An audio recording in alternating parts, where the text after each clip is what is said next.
प्यारे मित्रों, प्रेम नमन। सतगुरु से जुड़ना सौभाग्य है, बहुत बड़ा सौभाग्य, क्योंकि वह संसार के विपरीत एक नया आयाम है जो हमें संयुक्त करता है, यानी हमारे दोनों सिरों को बैलेंस करता है, संन्यास और संसार। कई मित्र भ्रमित हो जाते हैं, सोचते हैं कि संसार में रहते हुए हम ध्यान साधना में उतरकर परिपूर्णता को हासिल कर सकते हैं। संसार में रहकर अध्यात्म को पाना टेढ़ी खीर है। ये बात थोड़ी गहरी है और समझने योग्य है। तुम्हारा चित्त का चिंतन बदलना चाहिए।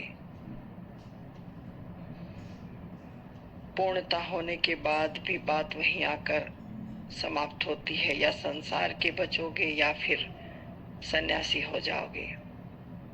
और सन्यास बाहर का खेल नहीं है कि हमने कपड़े रंग लिए, पहाड़ पर जाकर बैठ गए, आंखें मूंद ली और हम सन्यासी हो गए। ऐसे ही हम संसार में चिपके रहे, पत्नी से, पति से, बच्चों से, घर से, परिवार से, रुपए से, पैसे से। हमारा चिंतन चित्त का यदि संसारी रहा और हमने कमरे में बैठकर 2 घड़ी आंख बंद कर ली तो कोई ज्यादा फर्क पड़ने वाला नहीं है।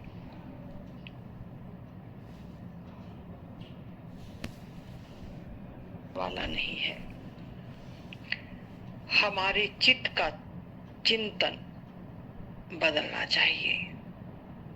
हमारी प्यास मुमुक्षा हमें उस परमात्मा से मिलाती है जो हमारे अंदर की पुकार है। हम देख रहे हैं कि हम सारा दिन संसार के गणित में रहते हैं, मन बुद्धि दौड़ रही है, और थोड़ी देर हमने कमरे में बैठकर राम राम कर लिया, तो ऐसे तो बात बनने वाली नहीं है। अनंत जन्मों की जंजीरें हैं जो छुटाए नहीं छूटती। ध्यान एक औषधि है, एक दवाई है हमें स्वस्थ करने के लिए, और वह रहस्य, वह राज तुम्हारे भीतर है जो तुम्हारी आत्मा से कनेक्ट होकर आत्मज्ञान से परिपूर्ण करती है।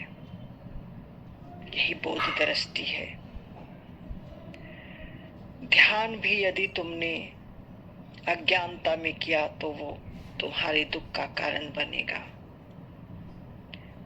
अज्ञान का, भ्रम का जो हमारे अंदर आवरण है वो आज भी दुखदाई है और कल भी दुखदाई होगा।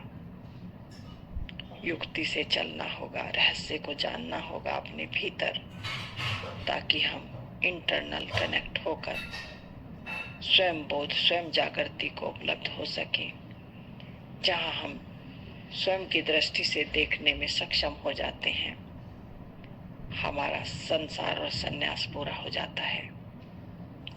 संन्यास भीतर की घटना है, संसार बाहर की घटना है। एक नाव में बैठकर दोनों छोर की यात्रा नहीं की जा सकती। हाँ, समझ और विवेक से हम धीरे धीरे संसार को छोड़ते हैं और अपनी तरफ लौटते हैं। आगे फिर कहूंगी। सभी को मेरा बहुत बहुत हृदय से नमन, शुभकामनाएं।